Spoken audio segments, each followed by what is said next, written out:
Estamos chegando agora no capítulo 9 do livro, que é uma pesquisa em particular aproveitando os trabalhos de Thomas Piketty, que teve um impacto mundial ao redirecionar as pesquisas econômicas e passaram a entender de maneira integrada como funciona o sistema.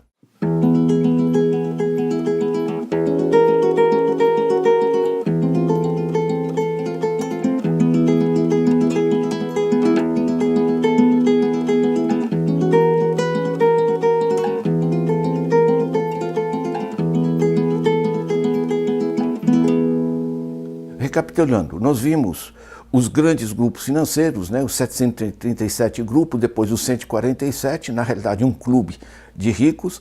Nisso temos um clube muito mais fechado de 28 instituições financeiras que tem mais recursos, mais ativos do que a maioria dos países e que passaram a ter esse poder político sobre as empresas e que passaram também a capturar o poder político, ou seja, nós vimos que não é hoje só financiar os lobbies, é financiar as campanhas eleitorais, portanto comprar simplesmente os políticos. Isso não é só no Brasil, isso está se tornando mundial, em particular nos Estados Unidos a partir de 2010.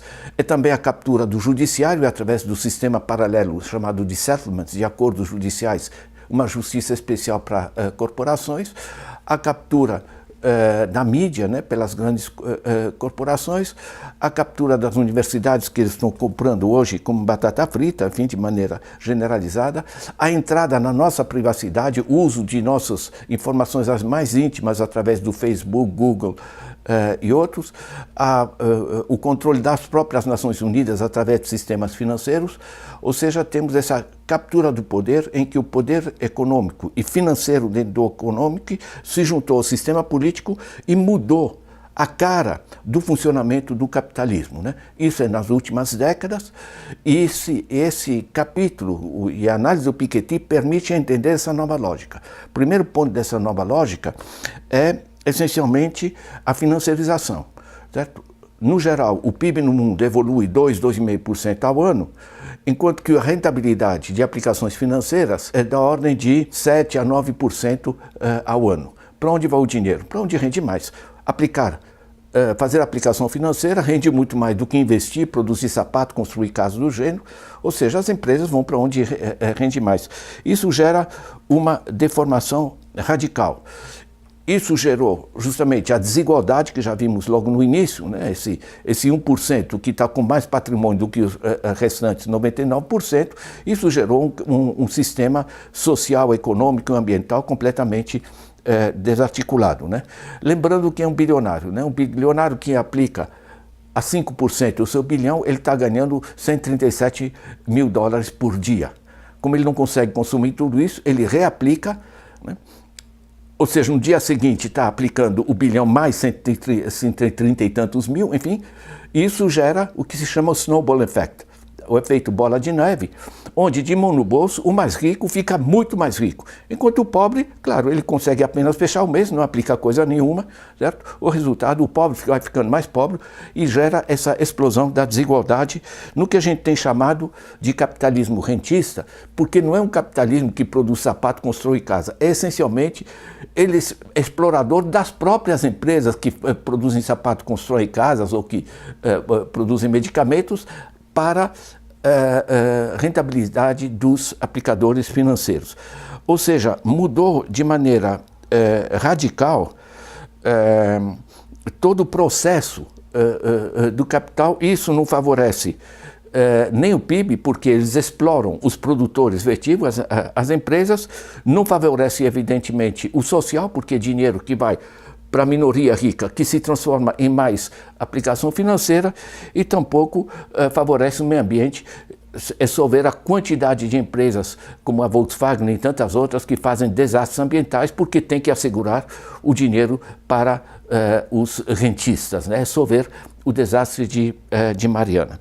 Isso é ponto 1. Ponto 2 é que a lógica da exploração mudou. A gente estudou a mais-valia, enfim, o patrão que explora os seus trabalhadores, não para o suficiente, gera a tal da mais-valia, que a diferença é entre os salários e os ganhos do produtor. O que hoje se gerou é um outro sistema de exploração, que eu tenho chamado de mais-valia financeira, né? Que é a exploração através da taxa de juros e através do endividamento, né? Isso impacta as famílias, porque as famílias elas vão ter que pagar juros no crediário ou no empréstimo financeiro ou na hipoteca que geram, enfim, esses juros tornam tudo mais caro para as famílias. Isso trava a demanda, é o que aconteceu nos Estados Unidos a partir de 1980, o que aconteceu no Brasil quando se gerou o golpe e travou as capacidades de evolução da demanda das famílias, né? Também, isso impacta também as empresas, porque as empresas pagam juros muito elevados e têm que render dinheiro para os acionistas quando se trata de grandes empresas. Então, essa exploração financeira é um custo para as empresas. Elas repassam isso nos preços e as famílias que pagam. Ou seja, você paralisa desse lado também a economia, né? E isso paralisa, evidentemente, também o Estado, né?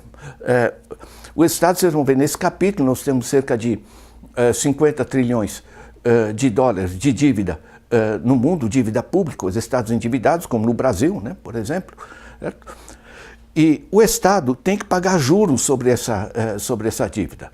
No Brasil é absolutamente escandaloso. A gente vai ver isso mais em detalhe mais à frente, certo? Mas basicamente, sabe o que é? Se tornou mais interessante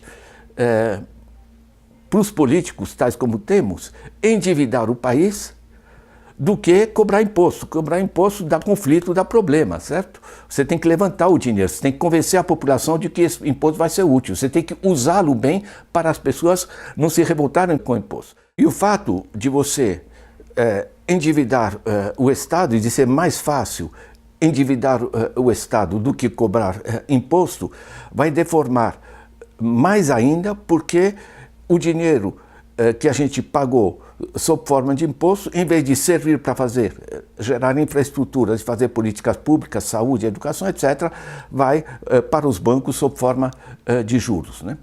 Então, veja bem, nós estamos gerando essa classe de rentistas, de super ricos, certo? Através da exploração das famílias, exploração das empresas e exploração da máquina do Estado. O Estado se tornou uma máquina de extorsão de pessoas em proveito do sistema financeiro.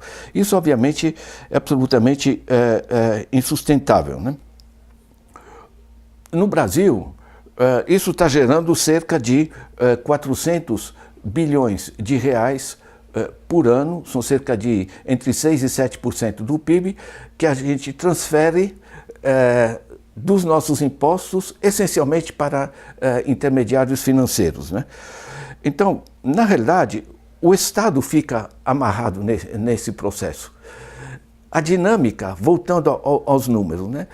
Para os grandes do dinheiro, rende mais você fazer aplicação financeira, endividar o Estado, endividar as empresas e endividar as famílias, do que produzir. Então se gerou esse capitalismo rentista que não produz, ele explora, pelo contrário, ele trava a capacidade de expansão da produção. Quando se gera uma taxa de juros elevada, nos vende a ideia de que isso é para proteger a gente da inflação. Isso é engodo, não tem nada a ver, né? Quando você tem uma economia em crise, que as empresas têm estoque parado, você elevar os juros, pelo contrário. Quer dizer, qual é a lógica dos juros da inflação? É que imaginar que uma economia que está se crescendo rápido demais, né, a gente aumenta os juros da taxa Selic, portanto, aplicar em títulos do governo sairia mais rentável do que investir, isso esfria a economia para segurar a inflação. A inflação, no caso, chamada da demanda. Você tem demanda excessiva sobre a produção, o que eleva os preços. Aqui é o contrário, né? As empresas, os comércios não sabem o que fazer com a mercadoria, estão baixando os preços para tentar escoar o produto. Elevar a taxa de juros não faz nenhum sentido, né? Tanto que a gente brigou, está se baixando, baixou um pouco, o juros baixou bastante, mas a inflação baixou mais ainda, porque estamos em crise, o que significa que, em termos reais, a taxa ainda é muito elevada, certo? Sobre a dívida pública e sobre um estoque de dívida muito mais alto, que está aumentando, né? O resultado é que continuamos a transferir cerca de 400 bilhões do Estado para os intermediários financeiros. Qual é a proposta geral do Piketty? A proposta básica é o seguinte: é um imposto progressivo sobre o capital parado. A ideia é a seguinte: nós no Brasil, vocês sabem, né, foi gerada a isenção sobre lucros e dividendos, que é uma coisa surrealista e contraprodutiva. Por quê? Você pega todos esses capitais parados, que são de aplicações financeiras, de rodízio de papel, um cassino, a especulação. Se você toca um imposto forte, ou mesmo moderado, sobre esse estoque de dinheiro, as empresas, os grupos que têm esse dinheiro todo aplicado nessa bola de neve, vão ver que a bola está começando a diminuir e vão pensar, bom, deixa eu fazer alguma coisa útil com esse dinheiro, porque está reduzindo, certo? Então, na realidade, se trata, através do imposto progressivo sobre o capital e outras medidas, de assegurar o que, por exemplo, é assegurado na China, certo? A China controla o conjunto do sistema financeiro e o sistema financeiro é obrigado a investir em infraestrutura, investir no social, investir na produção, etc., para gerar os bens que a sociedade precisa, certo? Você tem um controle sobre os ganhos improdutivos, né? Então, em vez de você massacrar o trabalhador com imposto sobre a renda dele ou massacrar os produtores nas empresas, você passa a cobrar os impostos em cima dos grandes grupos financeiros que não produzem, com licença da palavra, porra nenhuma nesse processo. Então, veja bem, quando o Roosevelt tira, nos anos 30, os Estados Unidos do buraco, ele lasca um baita imposto sobre grandes grupos financeiros, né? Os bancos, os barões ladrões, como se chamavam nos Estados Unidos, certo? E usa esse dinheiro para dinamizar a economia a partir da base.